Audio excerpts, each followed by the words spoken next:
नमस्कार मित्रों, आपका हार्दिक अभिनंदन है एकेएस क्लासेस में। कैसे हैं आप सब? नोट्स बन रही है या नहीं?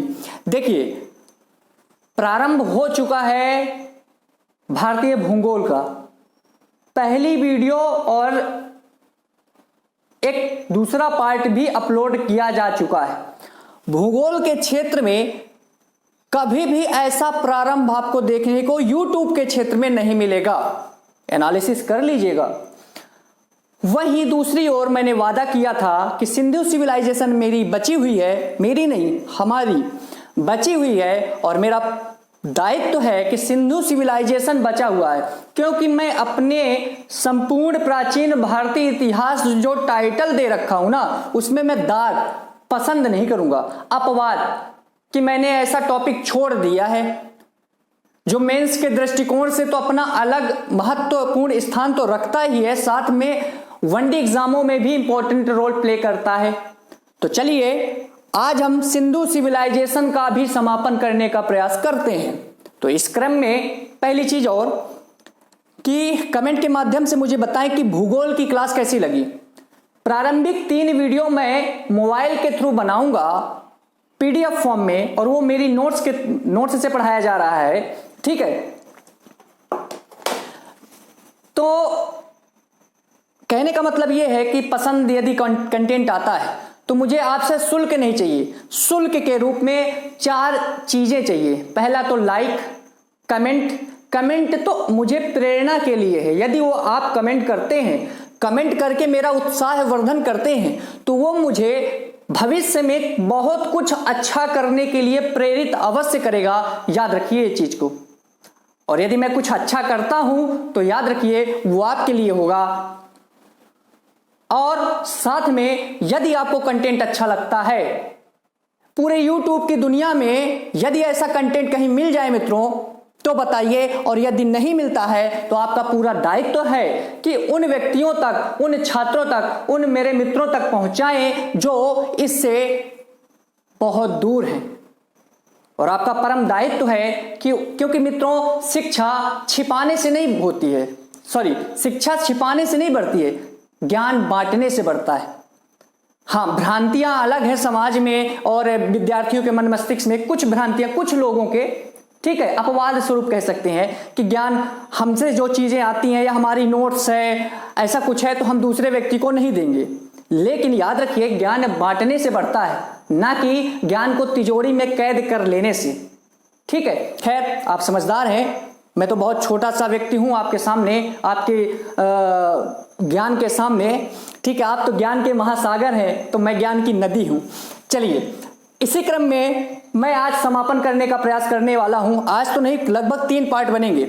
मैं इसकी भी मोबाइल के थ्रू वीडियो बनाऊंगा, लेकिन वो पीडीएफ फॉर्म इसलिए बनाऊंगा ताकि सिंधु सिविलाइजेशन की नोट्स बनाने में आपको कोई डिफिकल्टीज का फेस ना करना पड़े, ठीक है। चलिए, तो सबसे पहले सिंधु सिविलाइजेशन को पढ़ने से पहले मैं कुछ विदेशी सभ्यताओं का वर्णन करना चाहूंगा। क्यों? प्रश्न ये उठता है।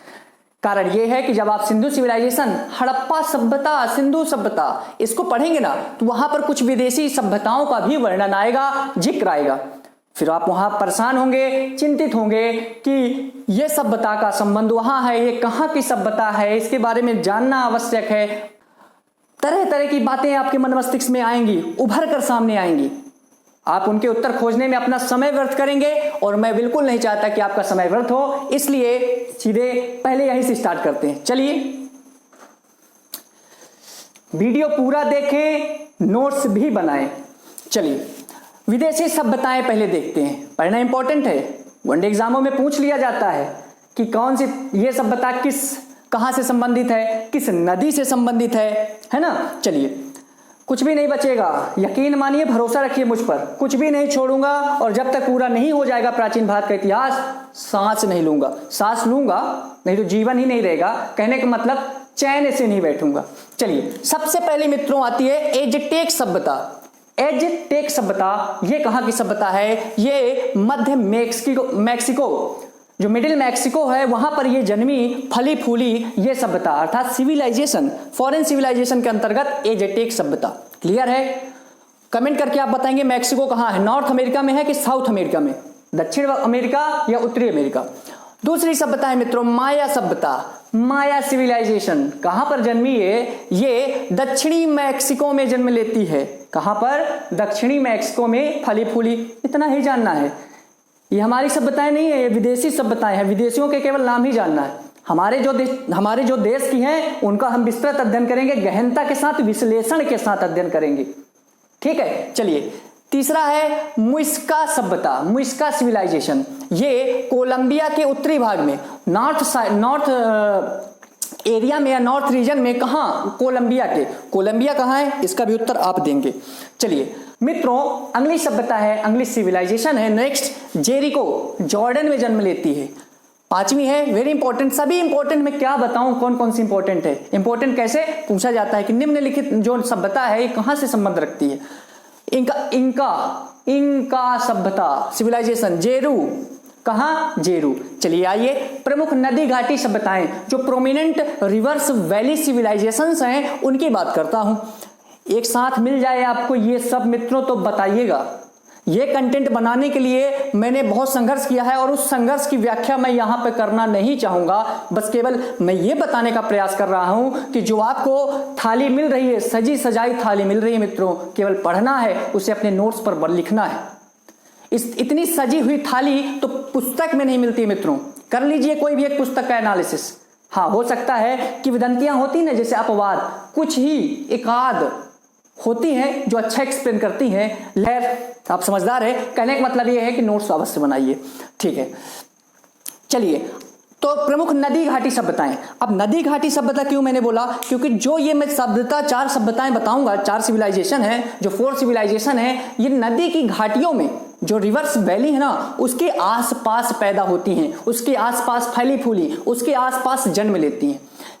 अभी जो मैंने सभ्यता बताई ये क्षेत्र विशेष पर थी, मतलब एक रीजन, एक एरिया या कंट्री की बात किया मैंने। लेकिन अब प्रॉपरली मैं रिवर्स की बात करूंगा। जैसे हवांगहो नदी घाटी सभ्यता, हवांगहो रिवर्स वैली सिविलाइजेशन चीन की सभ्यता है।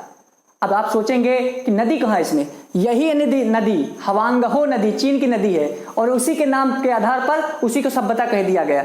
ठीक है, जैसे सिंधु के आसपास होने के कारण सिंधु सभ्यता कह दिया गया। क्लियर है? चलिए आगे वर्णन भी है। सिंधु घाटी सभ्यता, सिंधु घाटी सभ्यता, सिंधु रिवर वैली जो सिविलाइजेशन है वो तो आप जानते हैं भारतीय उपमहाद्वीप में। मैंने प्रॉपर भारत नहीं बोला, पॉइंट करिए। इंडियन कॉन्टिनेंटल में ये पैदा होती है, जन्म लेती है। मैंने केवल भारत क्यों नहीं कहा? क्योंकि जो सिंधु सिविलाइजेशन है, आज से आप पीछे लगभग 100 वर्ष 200 वर्ष 300 वर्ष पीछे जाएंगे ना, तो भारतीय उपमहाद्वीप था। भारतीय उपमहाद्वीप में कौन कौन से देश आते थे पहले आप जान सकते हैं।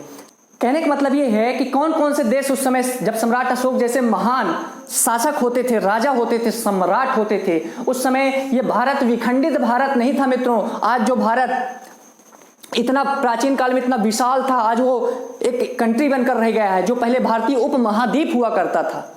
ठीक है, तो कहने का मतलब जो सिंधु सिविलाइजेशन थी वो अफगानिस्तान, वर्तमान पाकिस्तान, भारत तो है ही है, तो इसलिए इसे सम्मिलित रूप से भारतीय उपमहाद्वीप की संज्ञा दी जाती थी। ठीक है, पाकिस्तान, अफगानिस्तान ऐसा कुछ नहीं कहा जाता था, केवल भारतीय उपमहाद्वीप की संज्ञा दी जाती थी। इसलिए सिंधु घाटी सभ्यता प्रॉपर भारत में ना होकर इन सभी क्षेत्रों में थी।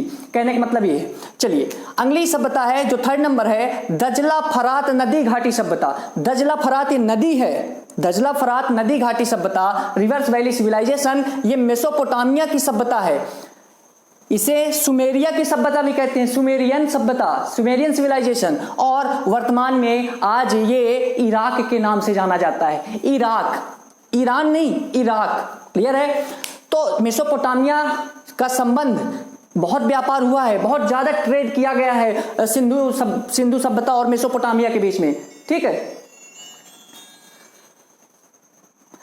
तो मेसोपोटामिया और सुमेरिया एक ही नाम है। आज वर्तमान में इस क्षेत्र पर कंफ्यूज हो रहे होंगे आप। देखिए दजला और फरात के जो बीच का क्षेत्र था ना, जो भूभाग था, उसे मेसोपोटामिया कहा जाता था, सुमेरियन कहा जाता था। इसलिए इसे दजला फरात नदी घाटी सभ्यता या मेसोपोटामिया की सभ्यता या सुमेरियन सिविलाइजेशन, जो आज वर्तमान यहां पर इराक है। क्लियर है इतना? चलिए अगली सभ्यता है सिंधु घाटी सिविलाइजेशन, सॉरी नील नदी घाटी सिविलाइजेशन, नील रिवर वैली सिविलाइजेशन, और ये मिस्र में जन्म लेती है। बहुत इंपॉर्टेंट है, इसके बारे में बताने वाला हूं आगे। ठीक है, मिस्र में जन्म लेती है। अब बताइए यहां तो कोई दिक्कत? कुछ फैक्ट्स भी जान लेते हैं, थोड़े बहुत फैक्ट्स हैं। चलिए, पहला फैक्ट, नोट लगाइएगा, सबसे लंबी नोट 2000 की। ठीक है, देखिए, विश्व की प्राचीन सभ्यता, अभी आपने इतनी सारी सभ्यताएं पढ़ ली, भारतीय उपमहाद्वीप में जन्मी सिंधु सिविलाइजेशन को भी पढ़ लिया। अब इंपॉर्टेंट फैक्ट्स पर प्रकाश डालते हैं। विश्व की प्राचीन सभ्यता अर्थात ancient civilisation of the whole world, विश्व की सबसे प्राचीनतम सभ्यता मेसोपोटामिया की सभ्यता है। मेसोपोटामिया सिविलाइजेशन, या फिर इसे कहते हैं सुमेरियन सिविलाइजेशन, सुमेरियन सभ्यता, जो वर्तमान में इराक में है। किस नदी के किनारे था? दजला फरात नदी के किनारे। क्लियर है? पूछ लेना प्रश्न, कैसे पूछेगा? यदि आपने ऐसे पढ़ा है तो गारंटी लेता हूं मैं आप उत्तर दे पाएंगे। यदि आपने ऐसे नहीं पढ़ा तो हो सकता है आप भ्रमित हों, आप संदेह के दायरे में आ जाएंगे। चलिए, सेकंड फैक्ट, प्रथम व्यवस्थित विकसित, शब्दों का खेल है, शब्दों को पकड़ना है आपको। प्रथम व्यवस्थित विकसित और सबसे बड़ी सभ्यता, विश्व की प्रथम सभ्यता जो थी मेसोपोटामिया की थी। लेकिन अब तीन चीजें मैं बोल रहा हूं, विश्व की प्रथम व्यवस्थित या विकसित और सबसे बड़ी। ठीक है, अर्थात first systematic and developed and greatest civilisation of the world. वो सभ्यता कौन सी है? अपने भारतीय उपमहाद्वीप की सिंधु सिविलाइजेशन सभ्यता, सॉरी सिंधु सिविलाइजेशन, या कहीं सिंधु सभ्यता या कहीं हड़प्पा सभ्यता। ये नामकरण कैसे हुआ आगे बात होगी। चलिए इधर आइए, मिस्र की सभ्यता का विकास कहां हुआ? नील नदी की बेसिन में, नील नदी बेसिन में, नील नदी की द्रोणी में होता है। और याद रखिए, ये मैंने बताया अभी 4th नंबर पर देखिए, नील नदी घाटी सभ्यता मिस्र में पैदा होती है, जन्म लेती है, फली फूली। तो और कहा जाता है कि नील नदी मिस्र को नील नदी का उपहार कहा जाता है। क्या कहा जाता है? नील नदी का उपहार। ये एग्जाम में पूछा जा चुका है। ठीक है, गिफ्ट ऑफ नील रिवर। ठीक है, नील नदी का उपहार किसे कहा गया? मिस्र को कहा गया। प्राचीन विश्व के प्रथम लिपि आविष्कारकर्ता, अर्थात प्राचीन काल में जो विश्व था, वर्ल्ड था, उस समय सबसे पहले लिपि किसने बनाई? अर्थात स्क्रिप्ट या कहें लिखने के तरीके, तौर तरीके, वो था मेसोपोटामिया के लोग, या कहें सुमेरियन के लोग, या कहें इराक, वर्तमान में इराक। तो मेसोपोटामिया सभ्यता के लोग या कहें सुमेरियन सभ्यता के लोगों ने क्या किया? पहली लिपि बनाई थी प्राचीन काल में। क्योंकि पाषाण काल में तो लिपि सामने आई नहीं, रिटन सोर्स, लिखित साक्ष्य सामने आए नहीं। आगे आने वाले समय में जब आपका प्रागैतिहासिक काल, प्री हिस्टोरिकल एज समाप्त होता है और जब शुरू होता है आपका अर्ली हिस्टोरिकल एज, आद्य ऐतिहासिक काल, तो वहां पर ये सभ्यताएं आती हैं और सभ्यताओं के साथ क्या आना शुरू हो जाता है? स्क्रिप्ट आना शुरू हो जाता है। लेकिन याद रखिए, हड़प्पा सभ्यता में लिखित साक्ष्य नहीं मिले हैं, रिटन सोर्स नहीं मिले हैं, लेकिन सुमेरिया वाले जो लोग थे, इस सभ्यता के जो लोग थे, उन्होंने अपनी लिपि बना ली थी। अर्थात जो पुरातात्विक साक्ष्य मिले हैं, जो आर्कियोलॉजिकल एविडेंस मिले हैं इस सभ्यता के, इस सिविलाइजेशन के, उसमें कुछ लिखा गया है और उन्हें पढ़ा भी गया है। लेकिन जो इंडियन कॉन्टिनेंटल है, भारतीय उपमहाद्वीप में पैदा हुई सिंधु घाटी सभ्यता में ऐसे कोई साक्ष्य, रिटन सोर्स नहीं मिले हैं, ये याद रखिएगा। चलिए, सिंधु घाटी सभ्यता या कहे हड़प्पा सभ्यता, ये कैसी सभ्यता थी? ये गैर आर्य सभ्यता थी, नॉन आर्यन सिविलाइजेशन, गैर आर्य सभ्यता। कहने का मतलब समझिएगा, देखिए सिंधु घाटी सभ्यता के बाद आप जाइए प्राचीन काल के जो प्रारंभिक वीडियोज हैं मेरे, वहां पर विजिट कीजिए, आपको वैदिक सभ्यता मिलेगी। क्या मिलेगी? वैदिक सिविलाइजेशन भारत का मिलेगा। वहां पर आप पढ़ेंगे आर्यों की सभ्यता, उसे आर्यों की सभ्यता कहा गया, या कहें ग्रामीण सभ्यता। अब थोड़ा सा ध्यान से सुनिएगा मित्रों, जो आर्य थे ये ग्रामीण थे। ठीक है, कैसे थे? रूरल, ग्रामीण थे। ये कृषि ज्यादा करते थे, पशुपालन करते थे। हालांकि कृषि बाद में हुई, पहले पशुपालन प्रारंभ किया, फिर उसके बाद प्रारंभ करते हैं कृषि। लेकिन उसके थोड़ा सा पहले आएंगे तो सिंधु सभ्यता थी। सिंधु सभ्यता के बाद आती है वैदिक सभ्यता, और वैदिक सभ्यता में आते हैं कौन? आर्य। कौन आते हैं? आर्य। इसलिए आर्य सिंधु सभ्यता में नहीं आए हैं, इसलिए इसे क्या कहा जाता है, गैर आर्य सभ्यता, नॉन आर्यन सिविलाइजेशंस। ठीक है, मतलब यहां पर आर्य नहीं थे, इसलिए इसे नगरीय सभ्यता कहा जाता है। और याद रखिए, नगरीय सभ्यता क्या कहा जाता है, नगरीय सभ्यता, अर्बन सिविलाइजेशन। कहने का मतलब आर्य जो थे, ये तो प्रूफ सिद्ध भी होता है कि आर्य जो थे ग्रामीण थे, तो वैदिक सभ्यता ग्रामीण सभ्यता थी। सिंधु सभ्यता में आर्य नहीं है, अनुपस्थित है। ठीक है, तो ये स्वाभाविक सी बात है कि अब ये ग्रामीण सभ्यता होगी नहीं, तो इसलिए नगरीय सभ्यता है। और इसका जो प्रमाण है, ये कैसे सभ्यता नगरीय सभ्यता कहलाई गई, आगे चर्चा होगी, ये याद रखिएगा।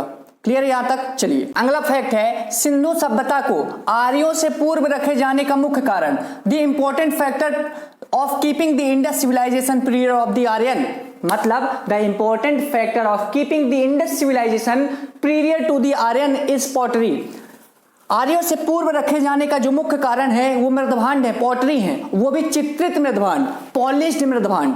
वो आगे चर्चा होगी कि कैसे, ये बात की प्रामाणिकता मैं वहां पर दूंगा।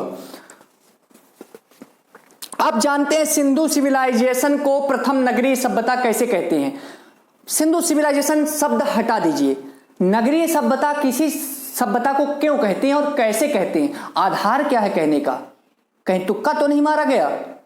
चलिए इसकी प्रामाणिकता पर प्रकाश डालते हैं। देखिए, फर्स्ट अर्बन रिवॉल्यूशन या कहे सिविलाइजेशन, किसी भी सभ्यता को नगरीय क्रांति या नगरीय सभ्यता कहने का अर्थ कैसे सिद्ध होता है। चलिए, किसी भी सभ्यता को नगरीय कहने के लिए जो मुख्य फैक्टर होते हैं, कारक होते हैं, या कहे पहचान कैसे होती है, वो तीन चीजों से होती है, दो चीजों से। पहली तो लिपि और नगरों का विकास, लिपि व नगरों का विकास, लिपि अर्थात स्क्रिप्ट, और नगरों का विकास मतलब डेवलपमेंट ऑफ सिटीज या कहें टाउन्स। क्लियर है? ठीक है, कुछ इतिहासकार इसे मानते हैं, कहते हैं कि लिपि यदि किसी सभ्यता के पास है, किसी सभ्यता के पास, किसी सिविलाइजेशन के पास स्क्रिप्ट है, उसकी लिपि है और नगरों का विकास हुआ है, इन दोनों के आधार, केवल और केवल इन दोनों के आधार पर कुछ इतिहासकारों ने मान लिया है कि हाँ, इन्हीं आधारों के कारण किसी सभ्यता को नगरीय सभ्यता कहा जा सकता है। ठीक है, नगरीय सभ्यता अर्थात अर्बन सिविलाइजेशन। लेकिन कुछ इतिहासकारों ने इसे नहीं माना है, और याद रखिए, ये अभी मैं इसको और सिद्ध करूंगा। ठीक है, आ जाइए थोड़ा इधर। वर्तमान परिप्रेक्ष्य में, प्रेजेंट टाइम में क्या हो रहा है, नगरीय सभ्यता कैसे कहते हैं कि कोई भी नगर है। देखिए, अर्थव्यवस्था का जो मूलाधार होता है, अर्थव्यवस्था का जो मूल आधार होता है वर्तमान समय में, प्रेजेंट टाइम में अर्थव्यवस्था का, इकोनॉमिक्स का जो बेस होता है, मूल आधार होता है, अर्थात the basic basis of economics is trade and commerce. अर्थव्यवस्था का जो मूल आधार है व्यापार वाणिज्य है। अभी आप देख सकते हैं कि किसी भी जिले में, किसी भी नगर में, किसी भी कंट्री में, किसी भी स्टेट में सबसे ज्यादा अर्थव्यवस्था यदि किसी की विकसित मानी जाती है, वो व्यापार वाणिज्य से होती है। जिस राज्य का, जिस देश का व्यापार वाणिज्य सर्वाधिक होगा, वो राज्य सबसे ज्यादा क्या माना जाएगा, उन्नत अवस्था में माना जाएगा, विकसित माना जाएगा, डेवलप माना जाएगा। ठीक है, तो इसलिए ये वर्तमान समय में आधार माने गए। लेकिन प्राचीन काल में इतना व्यापार वाणिज्य नहीं होता था, लेकिन इन दोनों के आधार पर नगरीय सभ्यता कह दिया जाता था, अर्बन सिविलाइजेशन कह दिया जाता था। आगे देखिए, on this two basis it is almost not fair to call any civilisation an urban civilisation an urban civilisation, अर्थात इन दोनों के आधार पर किसी भी सभ्यता को, किसी भी सिविलाइजेशन को आप नगरीय सभ्यता नहीं कह सकते। क्या? नगरीय सभ्यता, अर्बन सिविलाइजेशन नहीं कह सकते। देखिएगा, भ्रामक जानकारियां हैं। फॉर एग्जाम्पल, जैसे माया सभ्यता कहां की है, यूएसए की माया सिविलाइजेशन। यहां पर नगर नहीं पाए गए, यहां पर नगर, टाउन, सिटी नहीं पाई गई, पहली।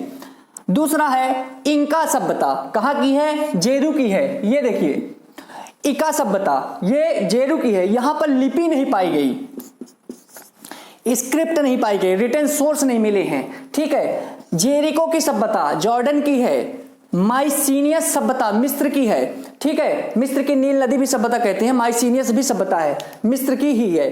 तो याद रखिए, इन चारों जो सभ्यताएं हैं, ये चारों सभ्यताओं में इन दोनों में से कोई ना कोई एक चीज अनुपस्थित है, प्रेजेंट नहीं है। तो यदि आप किसी सभ्यता को नगरीय सभ्यता कहते हैं तो इन दोनों तत्वों का होना आवश्यक है, लेकिन यहां पर तो किसी में नगर नहीं है, किसी में लिपि नहीं है, तो कैसे कह सकते हैं। लेकिन इन्हें फिर भी अर्बन सिविलाइजेशन कहा गया है। क्या कहा गया है? नगरीय सभ्यताएं। ठीक है, और याद रखिए ये जो चारों सभ्यताएं हैं ये सिंधु सभ्यता के बाद की सभ्यताएं हैं। ठीक है, सिंधु सभ्यता के, सिंधु सिविलाइजेशन के बाद आती हैं, बाद में आती हैं सिंधु, ये चारों सभ्यताएं। ठीक है, और ना ही ये समकालीन है, ये एग्जाम में पूछा जाता है फैक्ट, इसलिए मैंने ऐसा लिखा है। ठीक है, ये सभ्यता सिंधु के बाद की हैं और उनके समकालीन, कंटेम्पोररी, समकालीन नहीं है। ठीक है, मतलब समकालीन मतलब जैसे सिंधु सभ्यता चल रही है तो उसी के लगभग टाइम पीरियड में ये सभ्यताएं चल रही हैं, ऐसा नहीं है। ये सभ्यता सिंधु के बाद आती है, पहले सिंधु फिर ये चारों सभ्यताएं, इसलिए ये बाद में आई और समकालीन भी नहीं है। समकालीन होने के लिए इनके सिंधु के टाइम पीरियड के बराबर होना पड़ेगा, जबकि ये बाद में आती हैं इसलिए समकालीन भी नहीं है। ये पॉइंट याद रखिएगा। ठीक है, अब बात आती है तो जब इन दोनों में से कोई एक अनुपस्थित है, ठीक है, तो कैसे नगरीय सभ्यता कह दिया गया? इसके लिए गार्डन चाइल्ड, नाम याद रखिएगा, गार्डन चाइल्ड।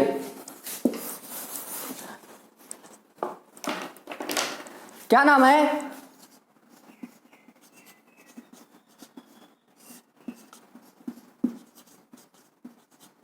ये नाम गार्डन चाइल्ड ने किसी भी सभ्यता को नगरीय सभ्यता कहा जा सकता है, इसके लिए कुछ विशेषताएं बताई हैं कि किसी भी सभ्यता को नगरीय सभ्यता कहा जा सकता है। कुछ विशेषताएं, कुछ लगभग 8 से 10 विशेषताएं बताई हैं।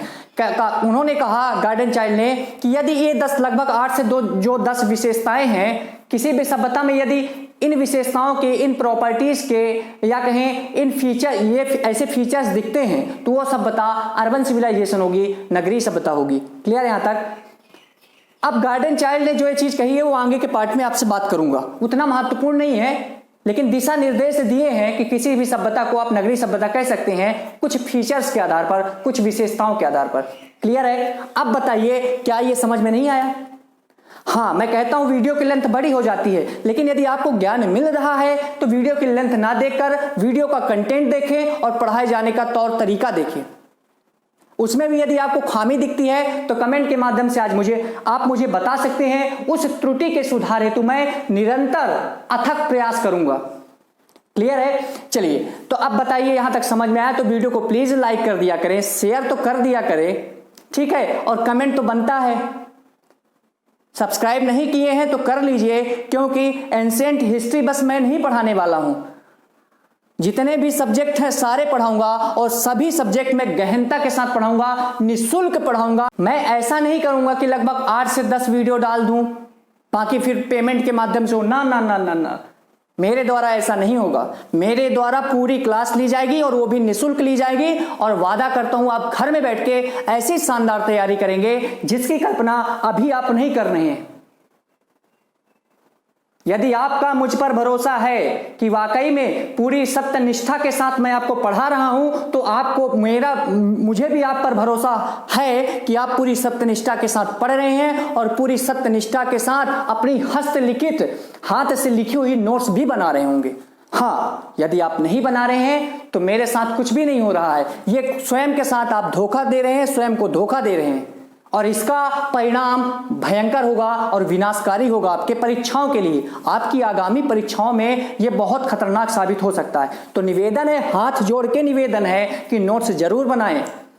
कुछ कमियां हैं आप वहां पर इंक्लूड कर सकते हैं और मुझे भी बताकर ये चेतावनी दे सकते हैं कि हाँ, मैं कुछ छोड़ रहा हूं या मैं कुछ कमी कर रहा हूं, ताकि मैं आगे आने वाले समय में उन कमियों को ना रखूं, उन कमियों को दूर कर दूं। क्लियर है? तो मित्रों, बहुत बहुत धन्यवाद, बहुत बहुत शुक्रिया आपका मेरा वीडियो देखने के लिए। तो मिलते हैं अगले पार्ट पर, तब तक के लिए धन्यवाद। जय हिंद और जय हिंद की सेना।